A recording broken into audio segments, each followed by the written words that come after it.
Hey, everybody. Welcome to the Blendr Report, where news meets rational thinking. I'm your host, Jonathan Harvey. This is your co-host, Liam DeBoer. Liam, what are we talking about today? Today, we're going to be chatting about investigative journalist Sam Cooper revealing the names of 4 traitors within the Canadian government, Liberal MPs pushing for a secret ballot against Trudeau, the Canadian government considering a global carbon tax, 30 billion taxpayer dollars being given to brutal regimes under the guise of gender, a Canadian border official being accused of terrorism by India, and Trudeau's tax bomb waiting to explode. Hey guys, we just launched our Everybody versus Trudeau shirts. They're 100% cotton, super soft, sourced right here in Canada, and all proceeds go to support us at Blendr News and just sort of keep this engine running. So if you like what you see, head on over to www.everybodyversustrudeau.com and get your shirt today. All right, let's get started. So first off, we've got Sam Cooper reveals 4 Canadian politicians linked to Chinese influence networks. Investigative journalist Sam Cooper recently did a press conference with MP Kevin Vuong at the National Press Gallery, revealing findings from his book, Willful Blindness, about Chinese influence in Canada. Cooper implicated several high-profile figures, including Senators Yuan Pao Wu and Victor O, journalist Ding Guo, and Liberal Cabinet Minister Mary Ng, all connected to Beijing's influence efforts. Ding Guo, also an advisor to British Columbia Premier David Eby, was linked to a group tied to Beijing's influence arm. Cooper also disclosed that Mary Ng received covert support from Chinese consulate networks in 2019. Neither Ng nor the Prime Minister's office responded to these allegations. So, is this the first step towards accountability? I actually think the first step was Sam Cooper revealing enough information to push for a public inquiry. I think that was a good start. And it looks like this may be the second step. What's interesting, though, is we've had how many months since they started the public inquiry? 6, 8, in that kind of range, right? So we've had that much time and they refuse to release any information. So the same guy who's literally putting his life on the line against an entire nation, being China, is doing it again to try to give Canadians some clarity on what's really going on. So I got to give Sam a lot of credit. It'd be great to have him back on.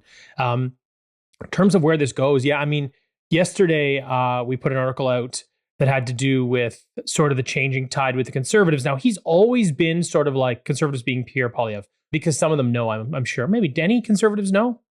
Were any of them privy to the information? Yeah, I think Poilievre mentioned there's 2 people within the Conservative Party that have clearance. Okay, so I mean, but he's always been like, hey, I don't want to know because I want to be able to publicly disclose. And I know Trudeau wants me to know so that he can basically keep my mouth shut.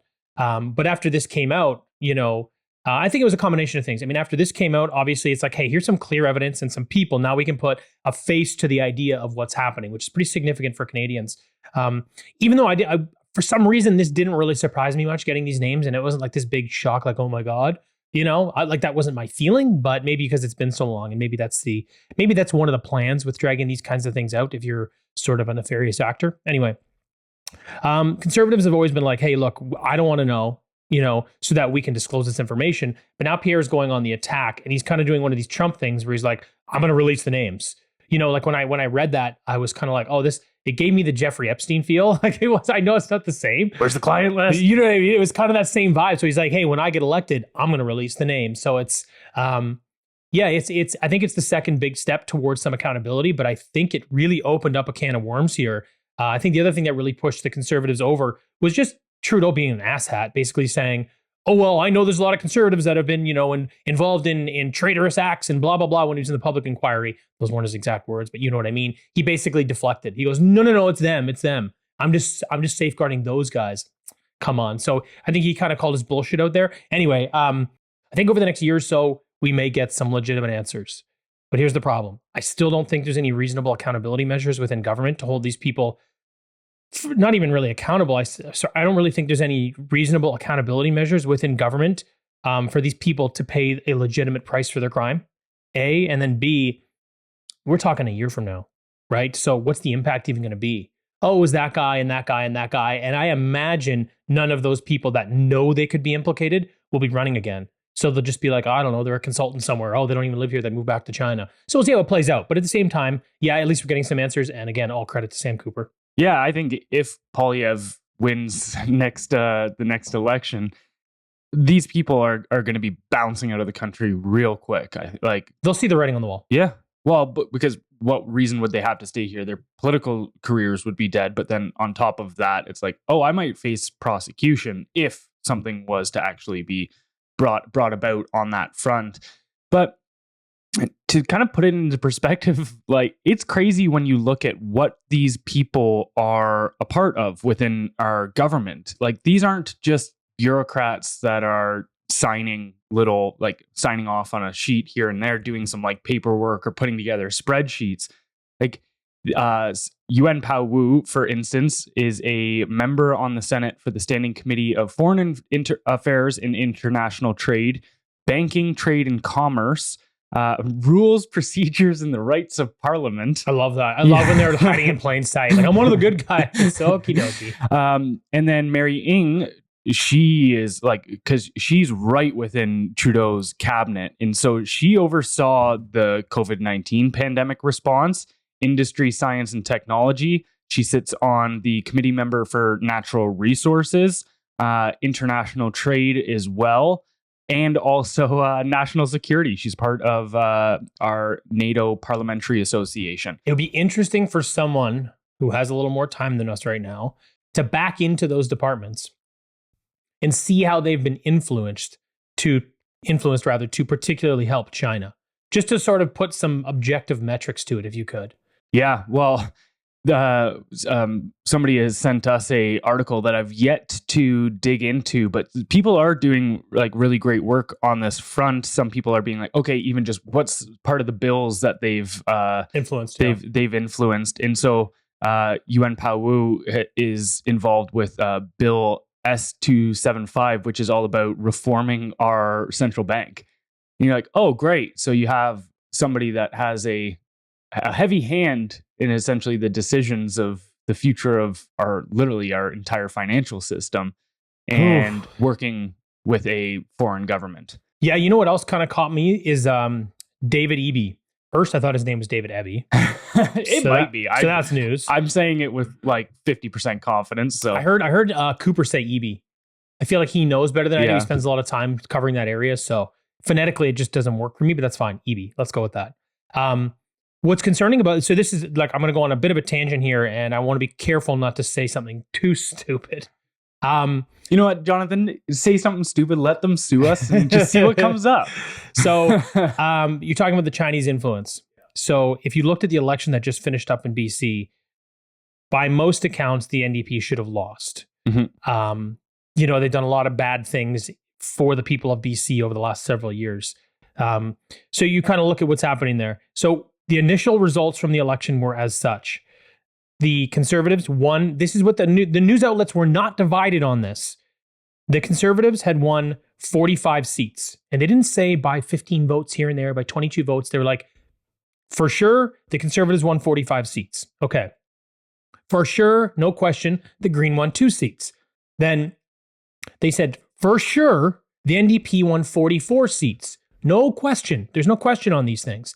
And then they go, there's 2 seats that are still being counted, and we're very confident those are going to the NDP.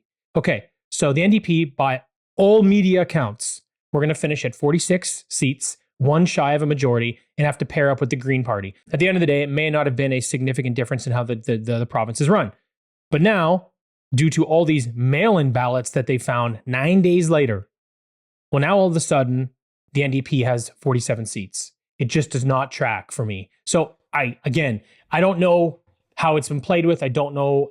I can't go any deeper than that, but just pointing out those 2 things for me, I'm like, you got heavy Chinese influence. This guy's directly connected to them. He's losing the election or maybe winning a minority. Then they do a recount and he all of a sudden wins a majority. I just find it hard to believe. So consider this as well.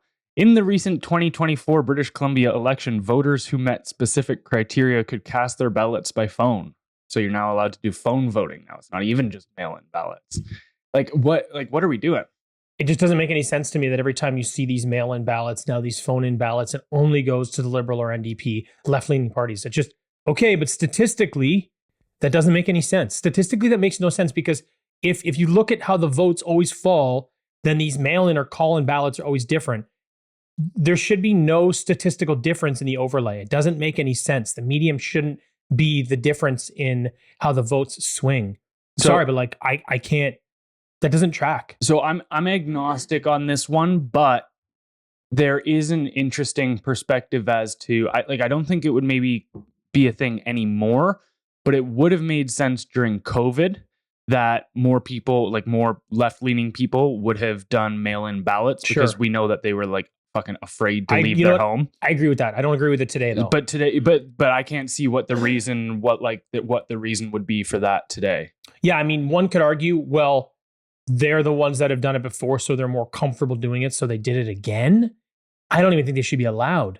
But even to me, it's like, it doesn't even need to be the, let's say, whether it be fraudulent voting or anything of this nature, to think like, okay, that's what it takes for us to admit, say, there's election fraud within Canada. But you just look at even what Sam Cooper has outlined throughout the past, right? Like, essentially, this is how the pipeline works, is these narco groups make a fuck ton of money here selling fentanyl and shit to our youth and homeless people and that kind of stuff.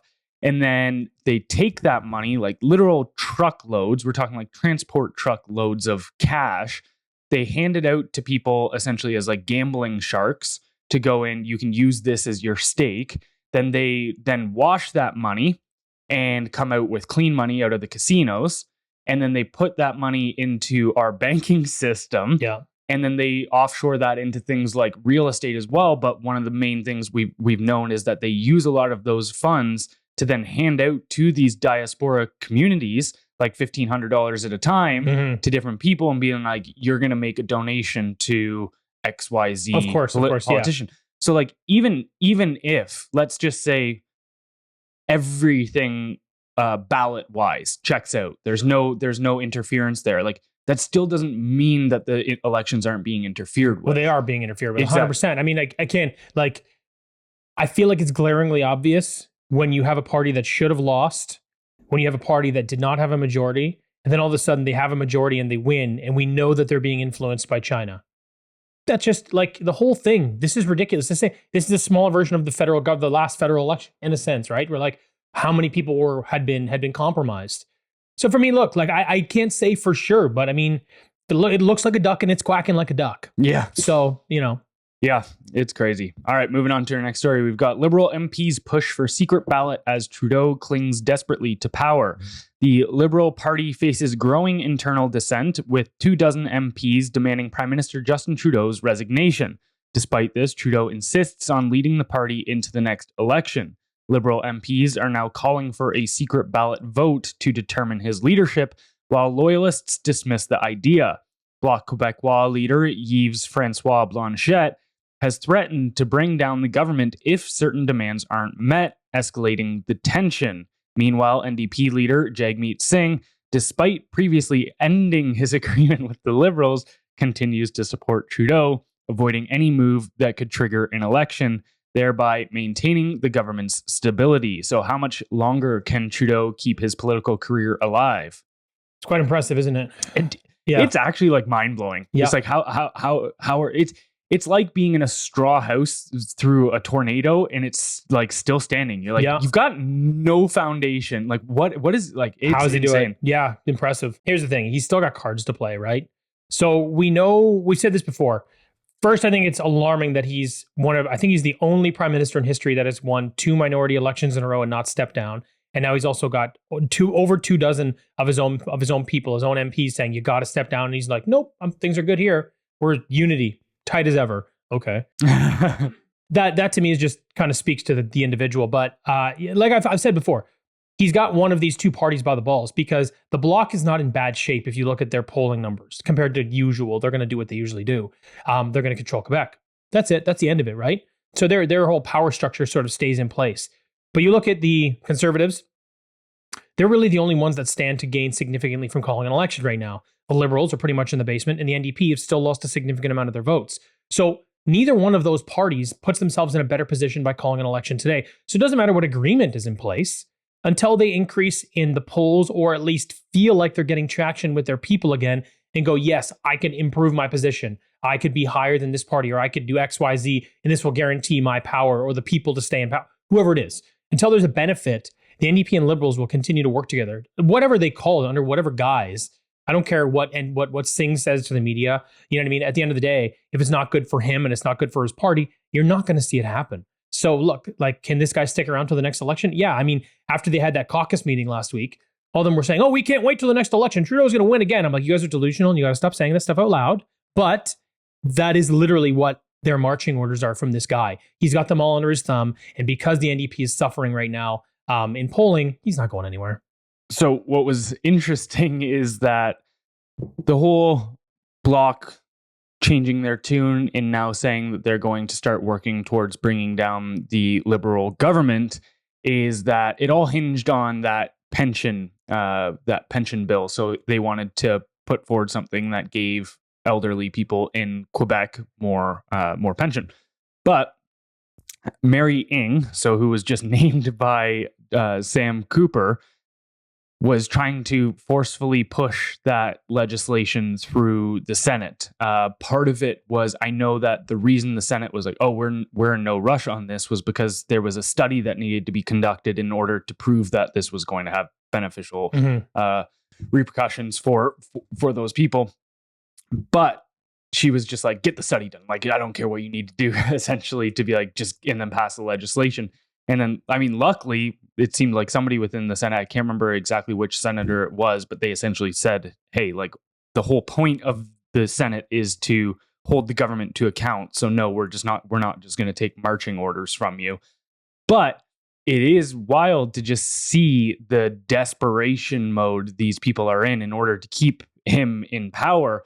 And I think that part of that, you know, I in the newsletter this morning, we were even talking about it, how, and even in the first topic a little bit here too, where there is people that they're not just their careers, but again, they're like potential freedom, so to say, because if they get prosecuted, they won't have it any longer, is directly tied to Trudeau staying in power. Right. So it's just like he has definitely some loyalists that are just will do anything and pressure and put a lot of pressure into keeping him in place. Yeah, I mean, I guess goes back to my old theory, like the longer a political party's in power, the more radical stuff they have to do to maintain power, because they run out of legitimate policy to implement, right? So when you start doing more radical stuff with an apparatus the size of a federal government, then yeah, you have to have a number of people that are willing to do something that is, you know, bad for the people, could put them in a bad spot, could get them thrown in jail, could get them whatever,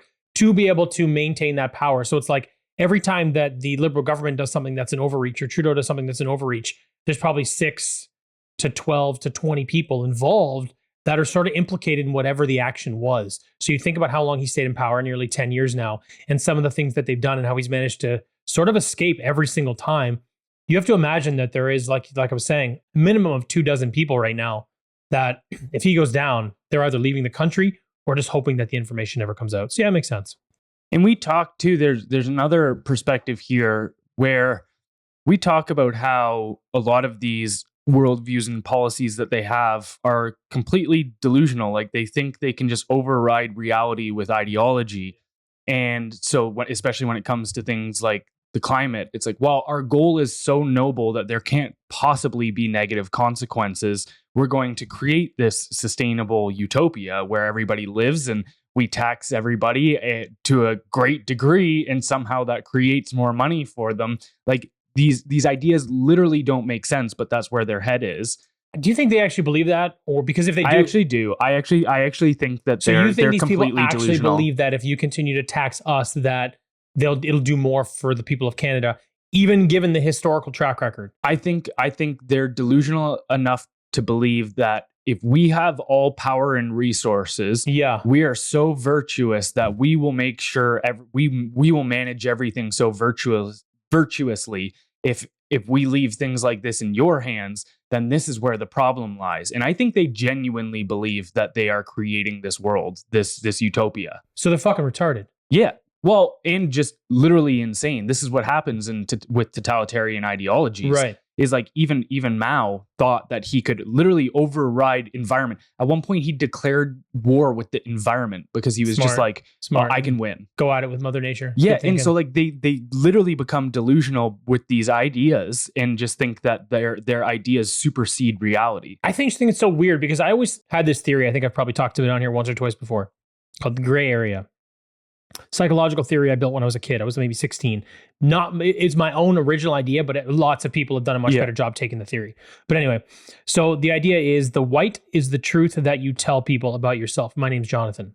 I'm doing a podcast. That's white. The black is I'm 6'6". Okay. I know that it's not true. So the black is a lie that I know is a lie, but I'll say it anyway. The gray is when you start believing your own lies. Mm-hmm.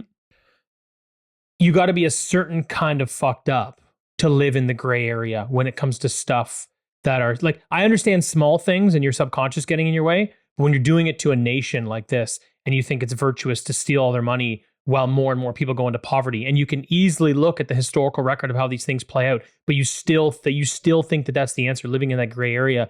To me, that's absolutely insane. I actually have a hard time believing that these people live in that area. You're of the mind that they do live there and believe in their virtue. I'm of the mind they live more in the area of the black side where they know they're telling you lies, but I don't know. I think I used to think that way. I used to think that these people were, and it doesn't mean that they don't have malicious outcomes to their delusion. For sure. Like, It doesn't change the maliciousness of the outcome. Exactly. And so like, to me too, like, if something is good or bad, it, like intent and outcome has to align. Like it has, like, for instance, if you intend to do something bad, but a good outcome comes out of it, that's still not a good thing you did. Right.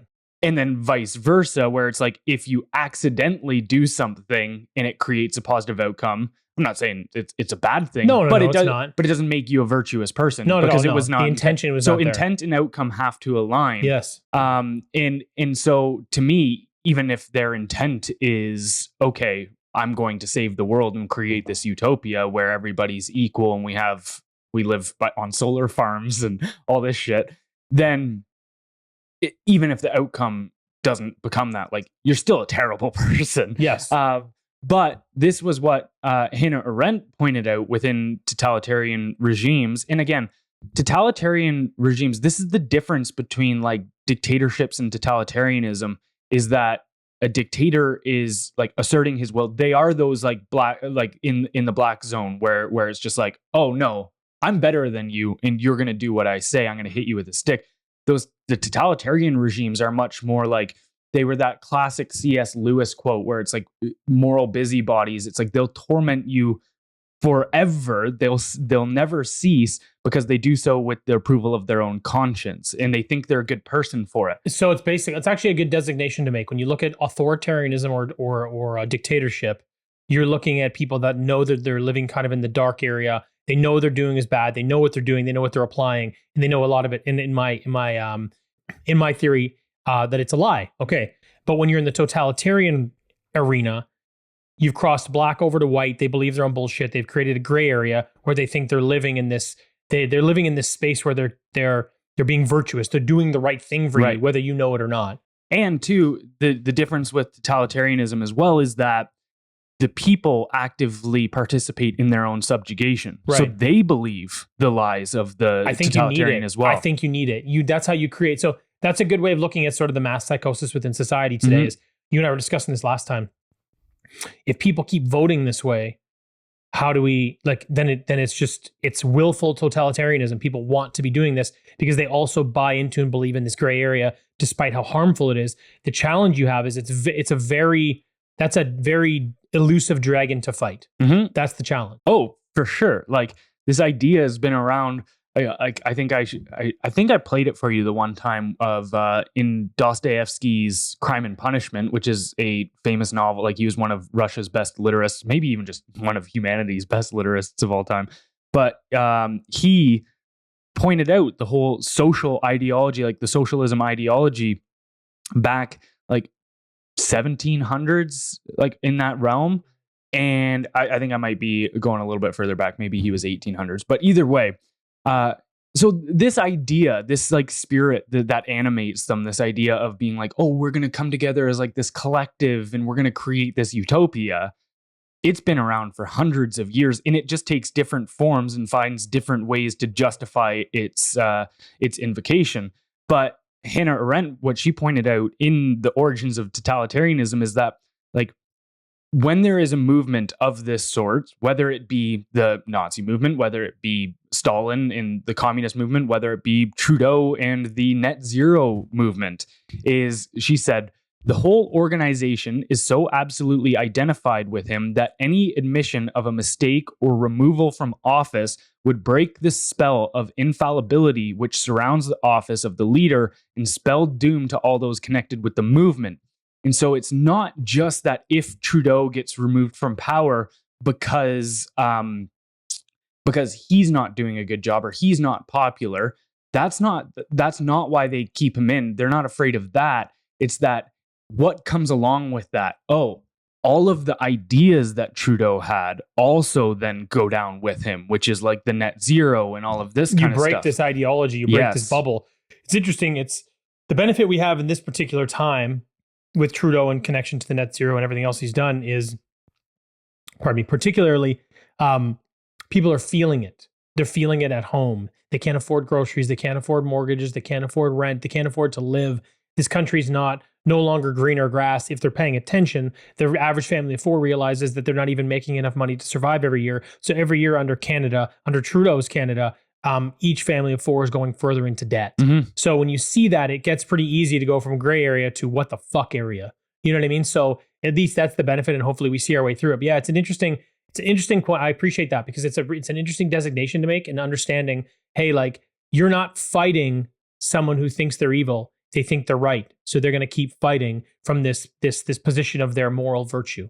And like, this is just such a good analysis of the situation. And also I'll bring out that C.S. Lewis quote in its entirety. But he said, of all tyrannies, a tyranny sincerely exercised for the good of its victims may be the most oppressive.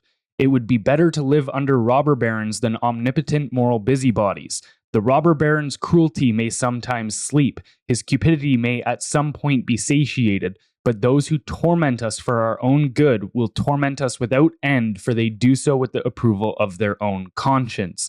They may be more likely to go to heaven, yet at the same time likelier to make a hell on earth. This very kindness stings with intolerable insult. To be cured against one's will and be cured of states which we may not regard as disease is to be put on a level of those who have not yet reached the age of reason, or those who never will, to be classed with infants, imbeciles, and domestic animals. And it's the same thing. We see that same thing with like even the BC stuff, right? Where with that like woke school policy is, I know a lot of people will just look at it and be like, oh, they're just making some minor tweaks to the grading system. But then you listen to these people and they go, oh, that's just because it's ingrained in your psychology and you need to reorient your thinking. It's like, these people just don't want to manage your resources. They think they're so virtuous that they want to manage your thoughts. Like, there is no depths that they won't try to essentially centrally plan. Yeah. And the thing I would just say to wrap it up is just understanding the other side, because often I find it revolting when I listen to a lot of these people say these things. And especially when it comes to the gender ideology stuff, what they're doing to kids, I really struggle with that. Having a kid of my own, I can't believe these parents are doing this to these kids. Mm-hmm. But here's the thing. You've got a group of people that, in my opinion, are nefarious, but they're not. They're living in a gray area of their own, and they're enforcing this ideology, and people are just buying into it because they think it's the right thing to do. So it's like, you look at the parents that are allowing their little boy to transition at 6 years old, and you go, what in the hell are you doing? Like, you think you're evil, that's dark, what's wrong with you, you're insane. But the reality is they've been sort of, hate to say it, but they've been kind of brainwashed into thinking this is the right and virtuous thing to do. Like, they think they're doing the right thing. Mm-hmm. So it's hard because like you want to fight that so that it stops, because objectively it's not the right thing, but they've got this support network coming from the government and all these other things. And these are just the dark policies of today. You know what I mean? But they're coming from a place of, they think it's moral. They think it's just, mm-hmm. They don't, usually when you're fighting a bad guy, if someone's trying to rob your house, it's pretty clear who the good guy and the bad guy are. You know what I mean? You're in here with a gun. I'm going to try to shoot you first. Got it. But in this case, it's like both people think they're being the good person. Well, and see, to me, that's why it's like you almost got to fight these people harder but you have to fight them very intelligently Yes. because also the people that are on the fence believe these people are the moral and virtuous ones. They're like, Yeah. oh yeah, they just care about children. They just want to help children identities and I blah, guess, blah, blah. yeah, sorry. I guess why I'm sort of, I guess why I want to qualify it is to understand the approach. Mhm. You want to understand the approach and how you're going to overcome these Right. things and how you're going to make Canada a better place and how you're going to fix the problems we have. And you can't use a blunt instrument. That's kind of my point. Yeah, and I was gonna with I guess the point that I'm trying to make is that it's not that because I know you're not saying this, but just for anybody listening, like we're not saying that all of a sudden makes them like, okay, well, they have good intentions, so let them go run amok. No. It's that it makes it that much harder because like, okay, if you're in a relationship with somebody, right? Let's even just take this down to an individual level. If you're in a relationship and that partner is treating you like shit, if they can have the self-awareness to know that they're like, yeah, I have some bad behavior patterns, I can fix this, then you can work with that person. Mhm. But if that person's like, no, I'm the best partner that's ever fucking existed and don't talk to me that way, then you're like, how do I? You can't. You're like, right. The only thing here is to stand my ground now because I can't reason with you. You know, or you leave the relationship. However, you can't really do that at scale through an entire nation, or you lose the country. Yeah. Interesting. All right. Moving on to our next story, we've got placing a carbon tax on Canadians isn't enough. Trudeau takes aim at foreign goods. Taxing Canadians for carbon emissions isn't enough for Trudeau. Now his government wants to slap carbon tariffs on goods imported from countries that haven't adopted their own carbon tax. The justification? Preventing carbon leakage, a convenient term for punishing any nation that dares to reduce emissions without embracing a carbon tax. If the United States, for example, cuts CO2 emissions through technological innovation rather than a blunt tax, Canada still plans to hit them with tariffs, because clearly it's not about reducing emissions, it's about displaying your allegiance to the UN's climate policies with cult-like fervor. So, what effects would this have on the Canadian economy? Well, initially, it will make Trudeau look like he's putting more money in the government coffers, right? Mm-hmm. But it will drive prices up. Because anytime you're looking at goods coming into the market, they only become competitive if they can beat the market price, right? So now if you add a tax to that, you're going to drive prices up within the market, especially markets where foreign goods dominate. Because we don't have a lot of Canadian production across a lot of sectors anymore. We just don't do it. We're a service-based economy, not a manufacturing-based economy. So when you think about that, you go, okay, you're going to add tariffs to, because the thing is, not that many countries have carbon taxes. And when they do, it's not necessarily on everything. It could just be home heating oil and gasoline. So it doesn't mean it's on goods that are being shipped to Canada. So he's going to put more money in his pocket initially. But again, it's going to drive inflation. It's going to drive prices for Canadians. And it's actually going to keep competition out of the market because people are going to be going, look, Canada's already only 40 million people. You know what I mean? A significant portion of it are new immigrants anyway. Like, what's the value of this market at this point? And the more barriers you put up to entry, the less people want to jump in the market, right? The cost of doing business here just isn't worth it. And this is one of those things that's going to drive that up. Now, I'm not opposed to tariffs specifically on their own. I think that they're a good substitute for a lot of things. And I think they do drive more at-home manufacturing, but we're not doing that in tandem. Mm-hmm. We're not going, yeah, we're going to put tariffs on your goods because we produce our own here at home. And here's how we're going to improve the Canadian economy and become self-sufficient. Okay, well, now there's an idea, but we're not doing that. He just wants more money, and the recoil is going to hit Canadians in the ass. Well, and again, going back to this like totalitarian ideology about it, right? It is very much about just loyalty to the ideology, implementing the ideology at all costs, no matter, like, again, the outcome doesn't matter to them, right? This was Orwell's whole idea that, and I've said it before on this podcast, that, you know, one does not create the dictatorship to safeguard the revolution. One creates the revolution to establish the dictatorship. And this is exactly what this is it's like, okay, we're going to, the whole thing is the revolution. That's the goal. And so, okay, we're going to put this in place, even if you can go and do it better than us without this tax, which this is a very important point to make, is that pretty much around the Western world, there's a few nations that obviously go one way or another, but for the most part, the Western world's emissions stagnated or dropped since about the 1970s and 80s. Like, we're on the way down. And so the fact that they're implementing these things harder, despite us already making progress, is just batshit insane. It is insane. That's exactly what this thing is, though, right? Like, I think, you also look at the eastern part of the world and go, well, why are we making up? Like, I understand it's all one planet, save the planet, blah, blah. But don't tell me because of what they're doing to economically gain, we should be going in the opposite direction to economically pay for it, because that's exactly what's happening here. And it's only going to make relations worse with the US. It's only going to make relations worse with everybody in Europe. And this is not the right. See, when you add tariffs to things, a lot of times it's used as a punitive measure, right? We'll do it to China because they're subsidizing their EVs and we want to be a competitive market. Even though you have to buy an EV by 2035, we're not going to give you a cheaper option because we have to punish China for subsidizing, even though we do the same thing here, but we call it something different. Okay, cool. So you do it as a punitive measure, right? So that being said, a lot of times when these tariffs come into place, you have to have some sort of political friction, or else people go, why are we doing this? This doesn't make any sense. We should have free trade agreements, this, that, whatever, lower prices in the market. But what he's doing is he's going, tariffs are a pretty good idea. I can make more money. As long as I put it under the guise of climate change, I don't have to have political issues with anybody else in the world. They're just not as virtuous as us. And I'll just make more money. The guy's a cuck. And, I think I've been saying that a lot lately.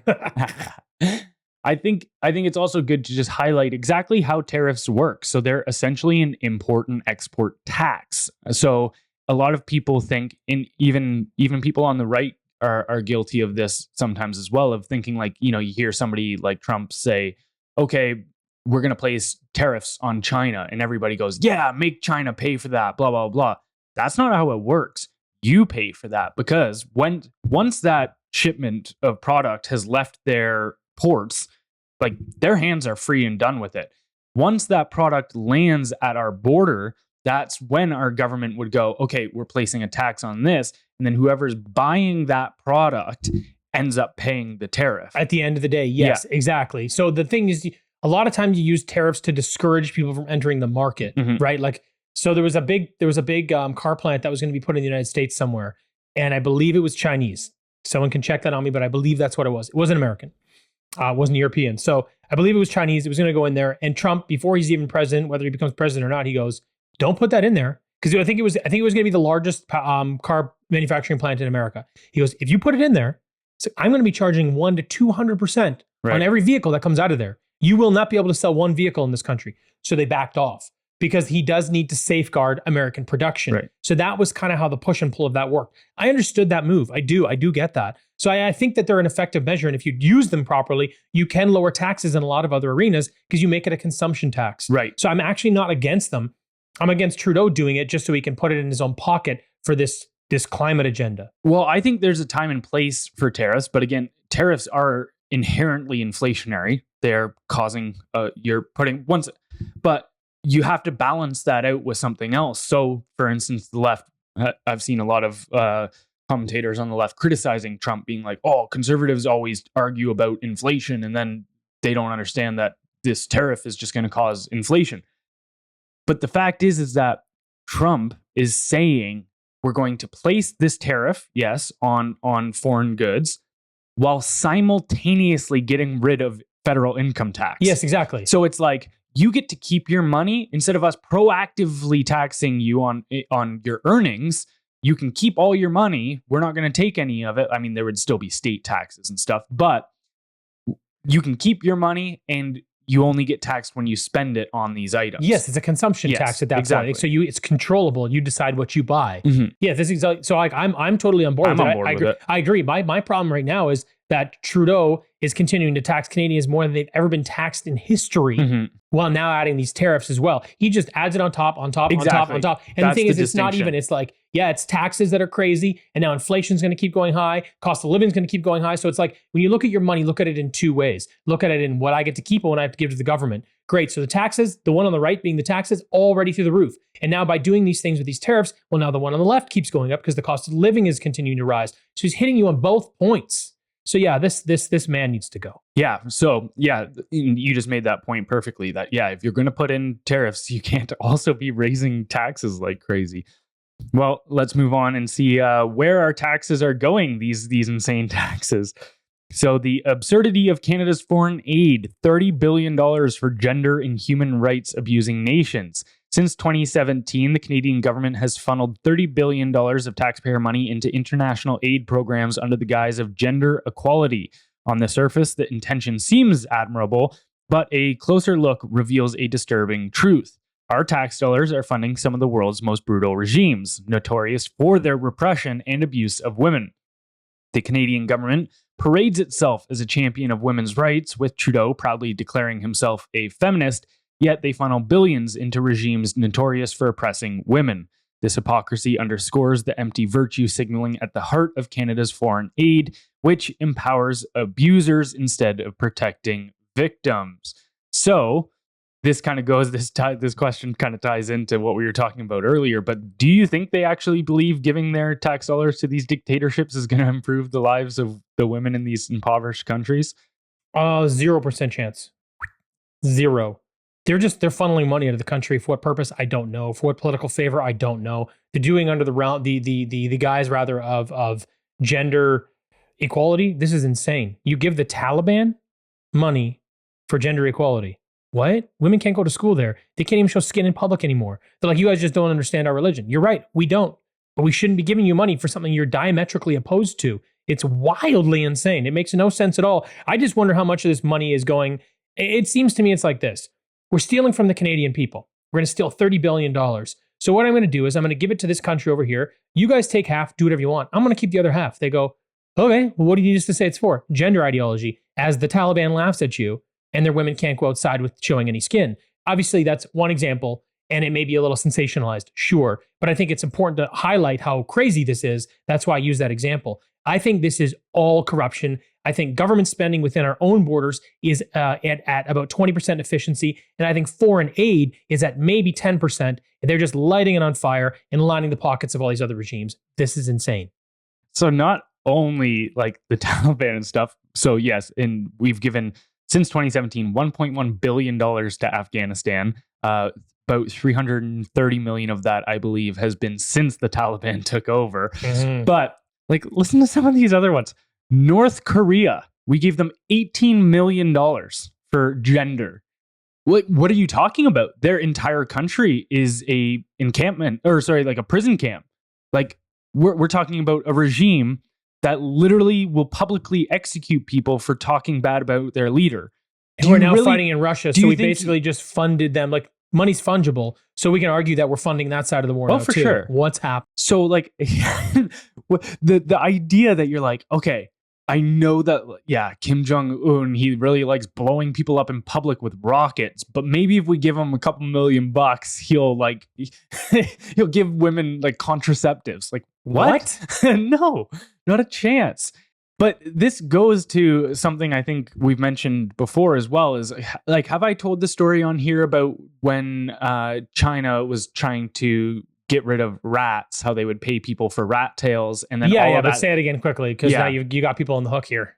So, China wanted to, back under Mao and communist China, wanted to get rid of disease, and they were extremely obsessed with public health. Actually, that's kind of very common with all totalitarian regimes, but they wanted to get rid of rats, and because they saw them as disease spreaders, which they are, right? So they said, okay, we'll give citizens a certain allotment of rations or money, whatever, if you can bring us rat tails, showing us that you're getting rid of this problem.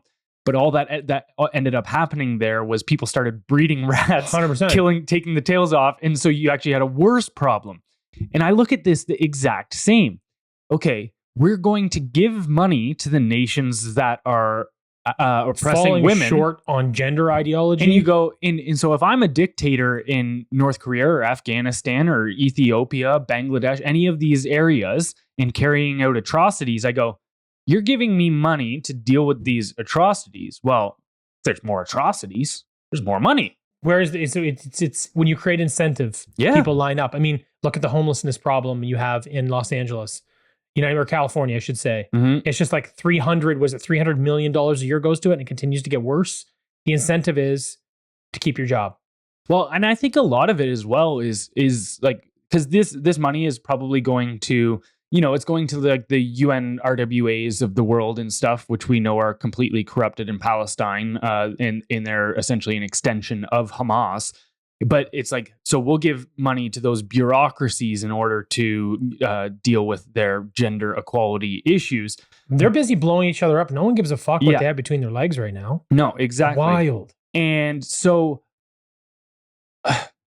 we've talked about this with how bureaucrats, they get rich off of this stuff. So even whether it is the outcome, they can just say, oh, we're doing all of these virtuous things. It's like, you brought up the homeless situation. It's like, look at the people. There was that famous clip that went around too, a viral, which was a great example of it, where this girl was like, "Oh yeah, in California." She's like, "I work with the homeless, and we're in charge of fixing the homeless population." And the guy's like, "How much do you make a year?" She's like, $250K. He's like, "Yeah, so you're getting rich by saying you're dealing with this problem." And so a lot of it, even if it's not like. And I think this definitely happens where there's money laundering in effect, where people would be getting kickbacks of sorts. It's like, oh, hey, give Iraq $500 million to deal with gender equality. And somehow that's finding its way back in a form of a gift to, say, the politician that greenlights it or something of that nature. I think that probably happens. Well, there's definitely some questions as to how Trudeau's worth over 100 million, by some sources over 300 million at this point. And when he entered office, he declared that he was worth 1.5, but his family trust was only at about 62. So the math does not math up, dude. Yeah. It doesn't. So there's shit like that's happening for sure. It's just a matter of being able to trace it, track it, and understand it. The number I've seen with Trudeau is like 10 or 15 million seems to be the common one, but I have seen higher estimations as well. But it is.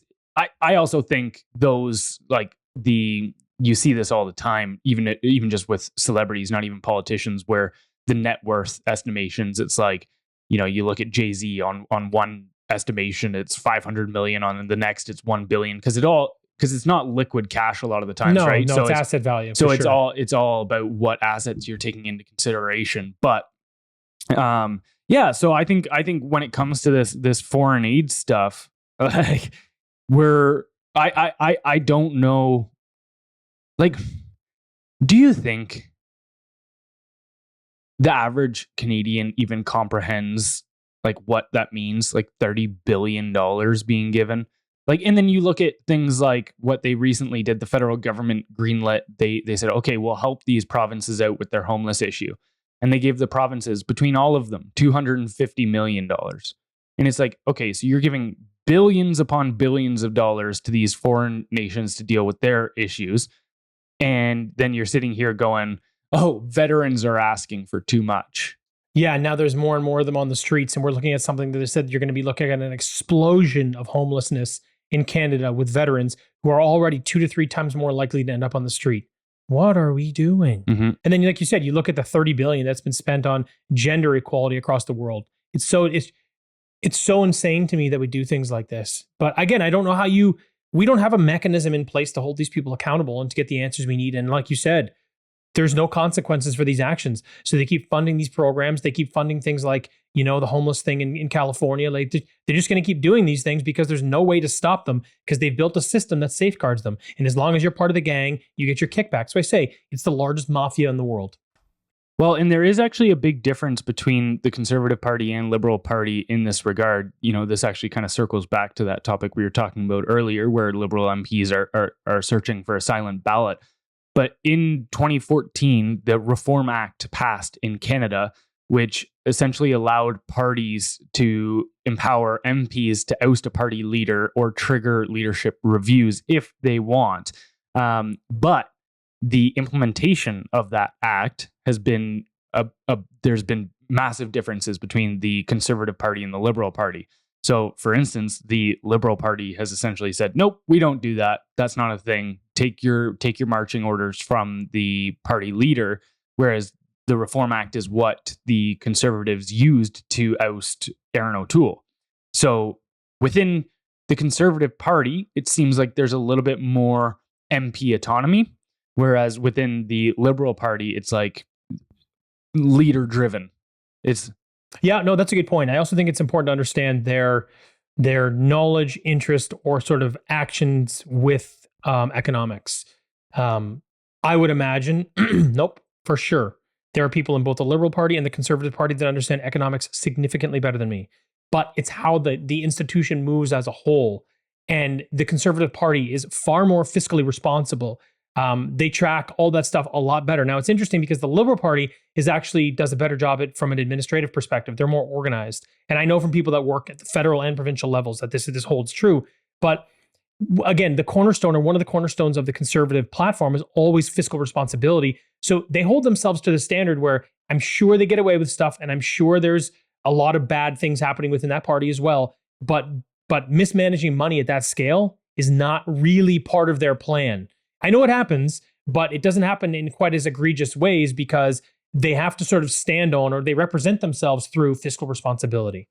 All right, moving on to our next story. We've got Canadian border agent accused of terrorism. A Canadian border security officer stands accused of terrorism by India, igniting an already volatile diplomatic conflict, one sparked by Trudeau's recklessness. Reports allege Sandeep Singh Sidhu was in direct contact with Pakistani operatives orchestrating the assassination of Balwinder Singh Sandhu in 2020, a prominent figure who had resisted Khalistani militants during Punjab's insurgency. Worse still, despite these alleged links, Sindhu was promoted to superintendent at the CBSA, revealing staggering blind spots in Canada's security oversight. So, how deep do you think the rot goes? I think it's pretty easy to see how this got out of hand through the lens of liberal virtue, right? So there's two things that I think are happening here.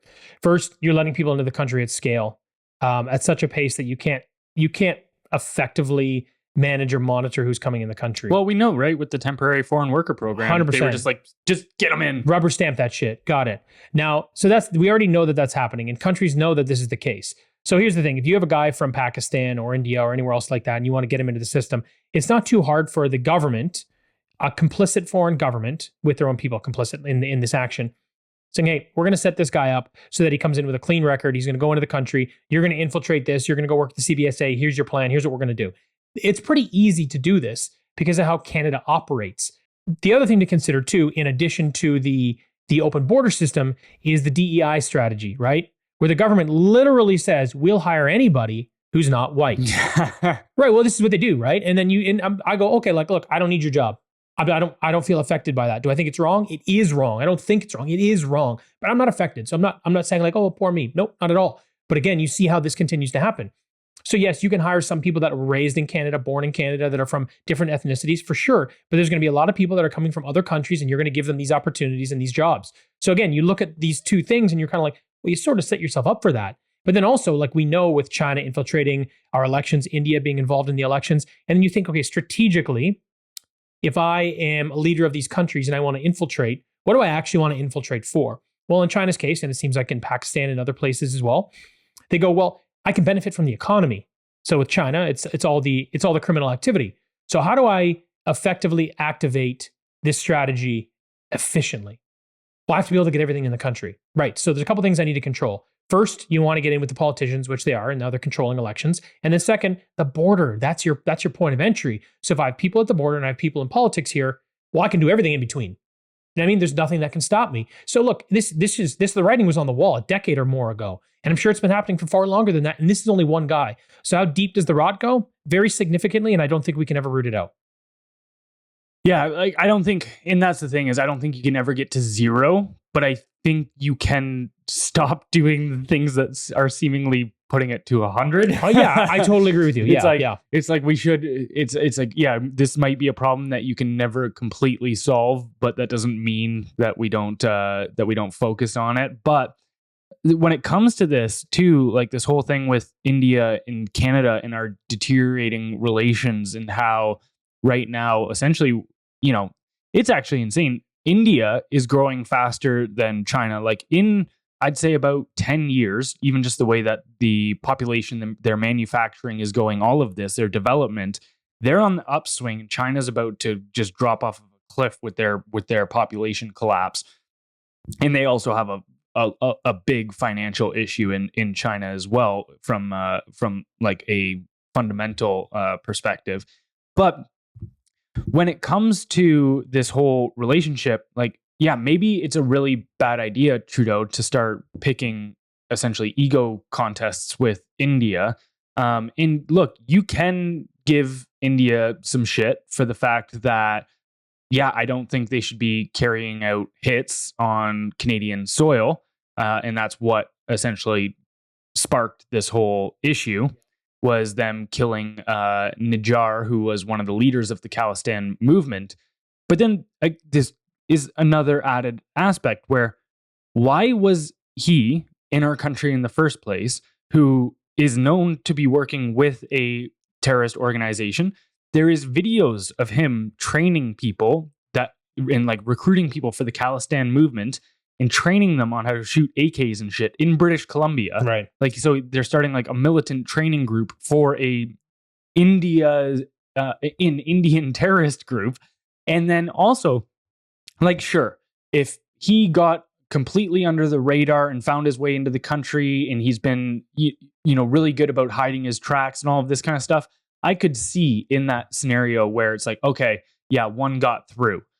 But when you understand how this guy got in, when he first landed here, he used fake documents, and the border agents caught him using fake documents. We know this. The Nijar guy that India took out, or well, allegedly took out, but most likely. And so he used fake documents. So, okay, your very first thing when that happened was trying to manipulate our systems. We caught you doing it.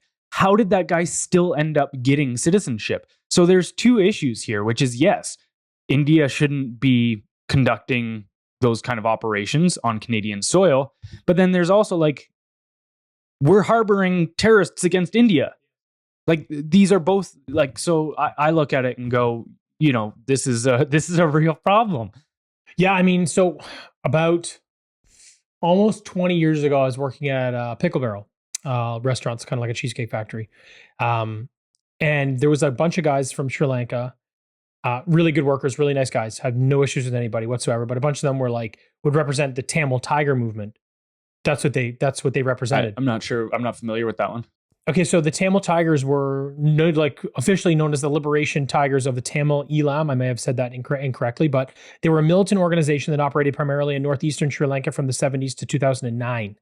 They fought for an independent Tamil state called Tamil Elam for Sri Lanka's Tamil minority, whom they argued were marginalized by the Sinhalese majority government. So pretty much the exact same thing as the Khalistan. Correct. Yeah. So that's why I'm highlighting it. Again, these were nice guys. I got along well with them.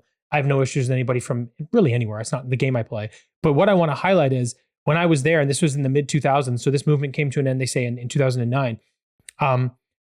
This is what these people, they loud and proud, tattoos, this is what they represented. Again, they were always nice to everybody, so I didn't really know enough about the movement. I started to understand it later. But you understand that now, in the early 2000s, we were already letting in groups from other countries that we had some sort of loose connection with. We were letting in their separatist movement people. This has been happening all the time. This has been going on in this country. I think we've been harboring a lot of these people for a very long time, obviously, right? Yeah, so if I'm being perfectly honest, what I think happened here was this has been ongoing. These things have been happening. There must be some give and take in how these things operate. But in 2023, when Trudeau went to the G20 summit in India and got his pee-pee slapped, I think that's what, because he came back and then went on the offensive. That's when he came back. And instead of having this conversation like you would with your own intelligence groups, he went in and did this to the media. He's like, these people are involved in this and they killed this guy and blah, blah, blah. And we have evidence. I'm not going to show it to you, but we have it. What are you doing? What are you doing? So obviously this was, in my opinion, this whole kickoff with India, it's only because of Trudeau's ego. That's my opinion. That's what I believe. Because from my understanding, these things have been happening for decades already. Sure, it's wrong, 100%, but they happened below our radar. He put it on the radar because of what happened at the G20. That's what I think. All right, moving on to our last story. We've got Trudeau's tax bomb, how future generations are being sold out. In the past 9 years, income taxes have jumped by 64% in overall revenue. Public spending has increased by 60%, and our national debt has ballooned by 93%. These aren't just numbers, they reflect a government that has abandoned responsible governance. Compared to the Harper era, Trudeau's policies have left Canadians with 36% higher per capita income taxes, 26% more government spending, and 45% more national debt. The bottom line, Canadians are paying more and getting less. In fact, Canadians now spend more on taxes than food, shelter, and clothing combined. So we all know that Trudeau likes to buy votes with our tax dollars. However, has he ran out of this generation's money and now needs to put the burden on future generations? Like, how long will it take to balance the budget at this pace? So you can't balance the budget like this. He's in a doom loop, right? So all he's doing, according to him, it balances itself. Yes, well, depends who you ask then. You can't. So as you continue to increase spending, you need to leverage more of the economy. But the thing is, the economy's diving. 5% of businesses in Canada shut down alone in June 2024. That is a wild figure, guys. 5%, 1 in 20 businesses shut down in Canada. So our economic engine's dying, right? And they go, well, let's bring in more people. But you're bringing in people that aren't bringing value to the country. So the immigration's actually working against GDP per capita. So you start looking at this, you're like, this is not, you need to have a give and take. You need to have a solid revenue streams for the corporation to stay above water. So he's actually bankrupting the country. This is ineffective and it won't last that long. But then again, neither will he at this point, right? He's got probably another year left. So if I'm Trudeau and I'm thinking, cool, I'm just going to keep doing what I'm doing, making money while I can, patting the pockets of the people that I need to, whatever my next job in life is, probably somewhere with the UN, I imagine. What's going to happen though, and at the same time, I think he's also doing this kamikaze mission where he hands the conservative, he just laughs on his way out. He hands the Conservatives the biggest dumpster fire Canada's ever seen economically, ever. It's pure chaos. So I think that's also part of his strategy, if I'm being honest. Pierre Poilievre's going to have to come in and try to fix this the best he can. And you and I have had this conversation. He's going to have to come in and really assess what's going on, assess what the effectiveness of these social programs are, how much people are depending on them. Because look, when people just go, we have to stop social programs, we have to stop government spending. I'm on the same page. Hear me out. If I'm taxing you through the roof and the cost of living is through the roof, that means that most Canadians now need to depend on government programs, which is why we're seeing over 2 million people in a month using food programs in Ontario. I believe it was Ontario. Might have been. So anyway, it was a record number. So people are going to food banks because they can't even afford to live, right? People are trying to go, well, government needs to put in price controls on rent because I can't afford to pay the increased pricing. Look, this is all a mechanism of the government. So what they're doing is they're saying, well, we need these social programs now because people can't survive. All of it is because of the government. This is all their problem. But if Pierre Poilievre gets in and cuts these social programs, well, more people are now depending on them because of what Trudeau did. So it's a chicken and egg problem in the wrong direction. How does he actually affect change? He needs to see how big the mess is when he gets in, and then he's gonna have to decide which economic lever he pulls first to try to fix this mess. So we are not balancing the budget in this country for at least another 5 years. And look, this is gonna sound heartless because I do understand the perspective you're saying, where people are reliant on a lot of these programs, or whether it be like child benefits, or now we've got the whole dental care stuff and this and that. I look at it like surgery. Like the government has become an economic tumor on Canadians. Yeah.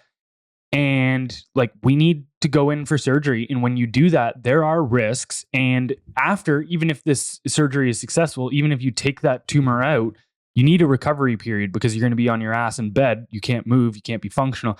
Like, there's going to be actual ramifications to it. I'm not like a sunshine and rainbows when it comes to like getting rid of the government. There is going to be ripple effects. But for long-term survival, we need to do that. And so like, yes, people will hurt in the meantime. And that's not something that I want, but it's only the alternative is only worse. And this is something that I think people, we need to remember, is that like, you can find yourself in a scenario where you only have 2 bad options or multiple bad options. Like, you don't have a good option in front of you. For sure. But like, there's a study done by McDonald Laurier, which is insane. And so it was estimating the true size of government in Canada. So if you consider total government spending, 44% of Canada's GDP is just government spending. 44%. But then get this. So that's already insane. But it gets worse. So once you include tax expenditures and price regulation, 64% of GDP. Oh my God. So like, again, it's going to have negative effects, but you have to stop that. You cannot have that. Like it's otherwise the whole country is just going to go bankrupt, and you want to see mass economic poverty. Like we're talking famines at that point. We're not talking about people struggling to pay the bills and stuff like that. We're talking about like mass famine if that happened. High income developed countries, government spending should be no more than 30% of GDP to be effective, to actually run properly. We're over double that right now. Mm-hmm. And what I was going to say to your point is, you're saying, oh, things have to be bad for some people. My point is, it's already bad. Right. People are not, they're already at a point where it's not like, hey, we're going to take that away. Now you have to pay more for childcare. We're going, you're already using food banks because of the mess this guy's put you in. That's why it's a delicate situation. It's already fucked. Mm-hmm. So he's going to have to do things that are going to be unpopular at some point. Like, for example, opening up, like say no tariffs. This is just an idea. I don't think it's the best one. But if you drop tariffs and allow more product to flood the market, okay, well then arguably you can drive prices down. So maybe that's the move, but it's for how long do you do it? And how does that affect competition in the market? How does that affect Canadian manufacturing? Maybe you only do it in certain markets. Maybe so there are some ideas that he can do. Okay, I got to cut the social program. I got to cut this. I got to cut that. I got to do these things. What are the things that I can do in opposition to try to alleviate some of that? And that's what I mean. Like he's got to kind of come in and see like, yes, I have to drop this, but I'm also going to, here's some things I would do right away. Carbon tax, gone right away. Stupid. See ya. Foreign aid, gone. Well, for at least a couple of years, cut it. Immigration, bang, cut that right down to 100,000 a year at most, because you can't just do nothing. But let's say so anyway, then the other thing you do is if this guy is charging these carbon tax tariffs on goods, gone. You know what I mean? So there are things that he can do that I think will move the needle and allow him to pull these things out. Because I think that he's got to walk the line of not making things any worse for Canadians. Or if they do, on a scale of 100, he can move it maybe 4 to 5 notches, but he can't make it 20% worse because most people are already on the edge. That's the problem, because then you've got a significant financial problem in trying to put these people on welfare and cover it in another way. That's what I mean. That's why it's so delicate. But we'll see. We'll see what happens next year. Yeah, I think the best analogy is it's like, when they talk about you get on a plane and they tell you put your mask on first. Like, you're no good to everyone else dead. So even if people think and they go, well, yeah, we need to take care of people, or we should be funding these things in other countries and make sure that the quality of life in other countries is up to par or whatever. Nope. I'm not saying I agree with it. No, I know. But just adding commentary. Yeah. But the fact is like, okay, if doing that kills you, like as a nation, yes, then you're literally no good to anybody, not even your own people, not elsewhere. Like, so the only way for something to be successful is a Canada First strategy. 100% Canada First. All right. Before we get out of here, if you'd like to support the show and help this engine keep running, you can head over to our Substack and subscribe. We send out a daily newsletter that goes out 5 days a week. You can subscribe to that for free, or we also put out original articles as well. And we greatly appreciate any support that you're willing to give to this podcast and to Blendr in general. We'll catch you next time. Hi, everybody.